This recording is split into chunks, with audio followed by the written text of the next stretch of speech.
Bonjour à tous et bienvenue dans Politique médiatique, une nouvelle émission dans laquelle on va traiter d'un sujet qui a fait l'objet d'une polémique médiatique. Et aujourd'hui, bien entendu, le sujet c'est l'affaire Benzema.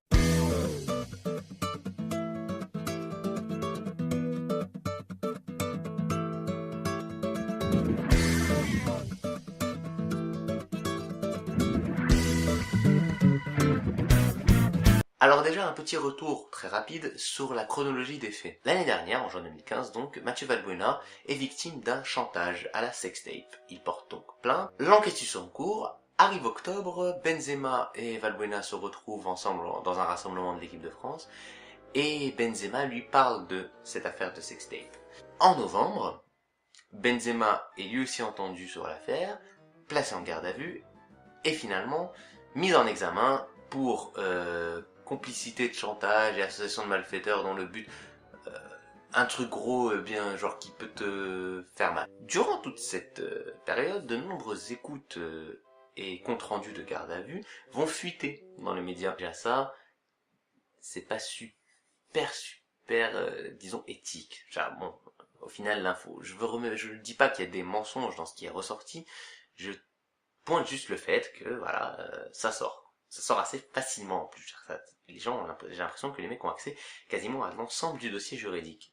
À part sur la mise en examen, le débat se pose, Benzema peut-il être appelé en équipe de France? Au début, la FFF, Didier Deschamps sont assez réticents à répondre à la question. Deschamps parle d'une affaire privée entre deux joueurs de l'équipe de France, etc., etc.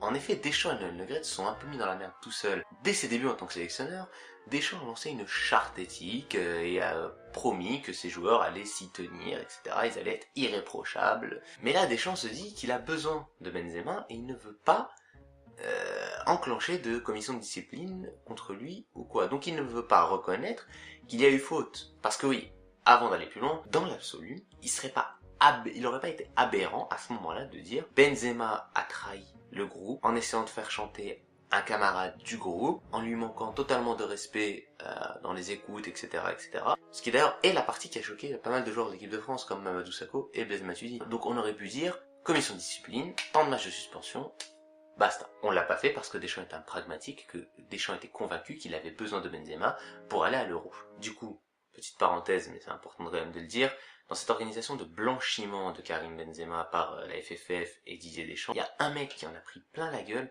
c'est Mathieu Valbuena.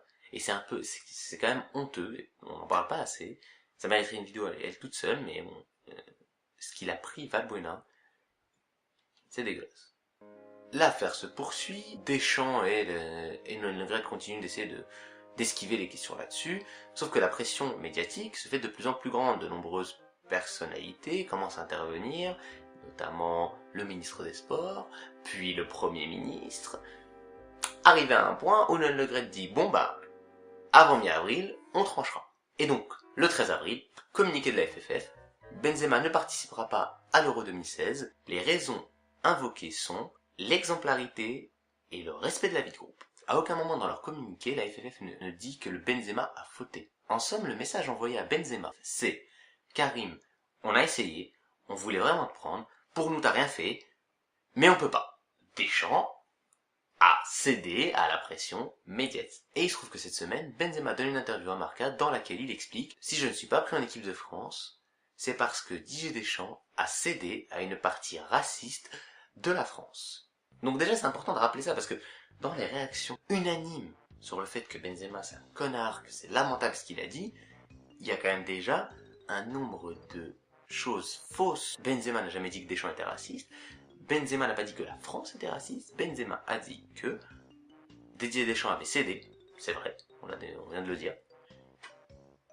Et là où on peut discuter, c'est à quoi il a cédé, et lui, l'interprétation de Benzema, c'est qu'il a cédé, vu que il n'a rien fait, à une pression raciste d'une certaine partie de la France, d'une certaine frange de la France. Bah oui, quand on voit par exemple des Marion Maréchal Le Pen qui s'empêchent de dire « Retourne jouer pour ton pays », l'Algérie, etc., etc., bah on se dit, oui, bah, y a bien une partie de la France qui est un peu raciste quand même. Et on la découvre pas maintenant. Benzema, son histoire en équipe de France, a toujours été entouré de ces genres de polémiques entretenues par des milieux raciste de la France. Le nombre de fois on a eu le débat Benzema ne chante pas la Marseillaise, Benzema n'aime pas la France, Benzema ne doit pas représenter la France, etc. etc. Depuis 2006 on a ce genre de débat, depuis qu'il a choisi l'équipe de France. Rappelez-vous également, en 2012-2011, quand on disait nous l'équipe de France de Naïsna, on n'en veut plus de Benzema, plus de Nasri. Sachant que ces deux joueurs n'étaient pas à Naïsna. Pourquoi on les assimile à Naïsna?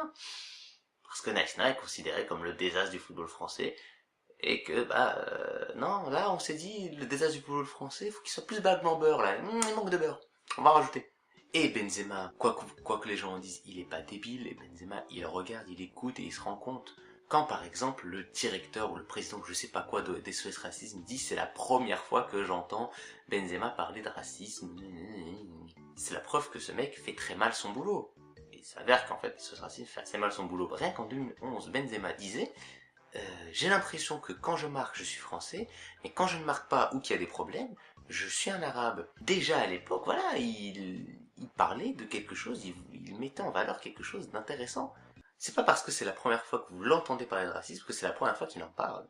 Alors encore une fois, est-ce que Benzema a raison quand il dit qu'il n'est pas en équipe de France à cause d'une partie de la France raciste?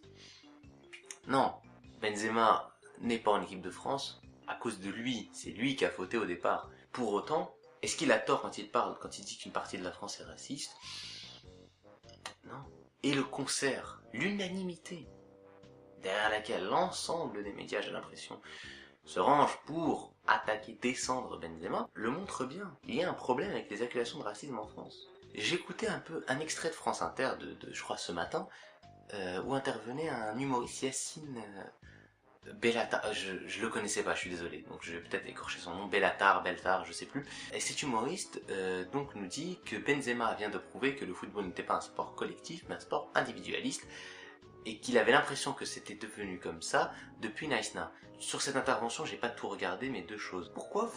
Je comprends pas pourquoi les gens prennent Naïsna comme exemple de football individualiste. Naïsna, c'est 23 mecs qui ont leur pote, enfin 22 du coup, qui ont leur pote Anelka qui se fait exclure, selon eux, de manière injuste, et qui décident de faire un truc tous ensemble pour protester. Alors, vous pouvez me dire c'est très con, vous pouvez me dire c'est totalement maladroit de leur part, qu'ils se rendent pas compte de ce qu'ils ont fait, bien entendu. Mais c'est pas du tout individualiste, et c'est très très français de faire ça. La deuxième chose que je voulais dire sur cette intervention de Yacine Beltar, voilà, le fait est que cette personne, je ne la connais pas. Hein, j'en entends parler qu'à partir d'aujourd'hui.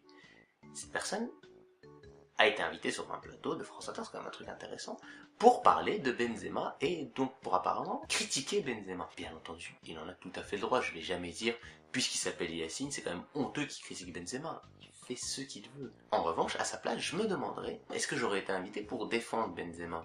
Faut faire attention quand même, je défends tout à fait chaque individu libre de ses positions, ce n'est pas vos origines qui doivent diriger vos prises de position. Demandez-vous juste si parfois vous n'êtes pas utilisé, c'est tout. Après, faites ce que vous voulez, sauf Sifawi. Toi, Sifawi, t'es un connard, mais bref. Dans le même contexte, dans ces histoires de représentativité, de l'équipe de France, etc., là, il y a eu les déclarations de Jamel Debbouze qui disait que c'était dommage de ne pas avoir un de nos représentants dans l'équipe de France. Ça a choqué, vraiment. Il y a eu un point qu'il a dû s'excuser. Il s'est excusé de l'ampleur qu'a compris ses propos. Mais, au départ, qui a lancé ces débats sur l'identité, la représentativité de l'équipe de France? C'est pas Jamel, hein. C'est, encore une fois, des débats qui venaient de l'extrême droite. 2008, à l'époque où on se demandait s'il n'y avait pas trop de noirs en équipe de France, à l'époque où Alain Finkielkraut, académicien le mec, quand même, hein, parlait tout tranquillement, sans aucune oppression, d'équipe black qui était la risée de l'Europe. Académicien. Quand aujourd'hui je vois qu'on critique de prise de position de personnes issues des minorités, en leur disant, en gros, vous racialisez le débat, j'ai envie de dire, non. Le débat, il est racialisé depuis longtemps. Et le débat, il n'a pas été racialisé par les minorités. Hein. Elles sont victimes de la racialisation. Victimes de la racialisation et victimes du racisme. Car à un moment donné, et c'est aussi ça qui est en sous-texte, qui se ressent dans cette affaire, cette polémique de l'affaire Benzema, on a un vrai problème en France avec pas les accusations de racisme, mais avec la définition même du racisme.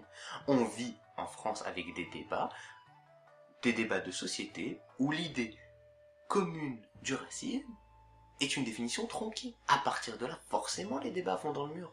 On ne part pas avec la bonne définition. On ne se met pas d'accord sur les définitions qu'on met aux mots.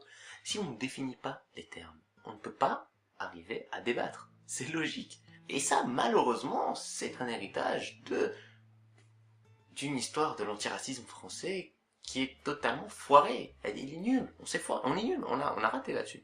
Donc, mélanger cette vision tronquée du racisme, ces débats, ces non-dits, ces débats racialisés et ces problèmes de société qui ne sont pas adressés. Plus un climat délétère, de la récupération politique, un sujet comme le football où tout le monde aime donner son avis sans pour autant s'y connaître, et on obtient l'affaire Benzema, un gloubi-boulga de contresens, de fausses idées et de malentendus. Karim Benzema, Karim Benzema, Karim Benzema, Karim Benzema. Et dès qu'il fait un truc de travers, je l'avais dit, sale arabe. Non, c'est pas ce qu'on voulait dire, Karim, ne le prends pas.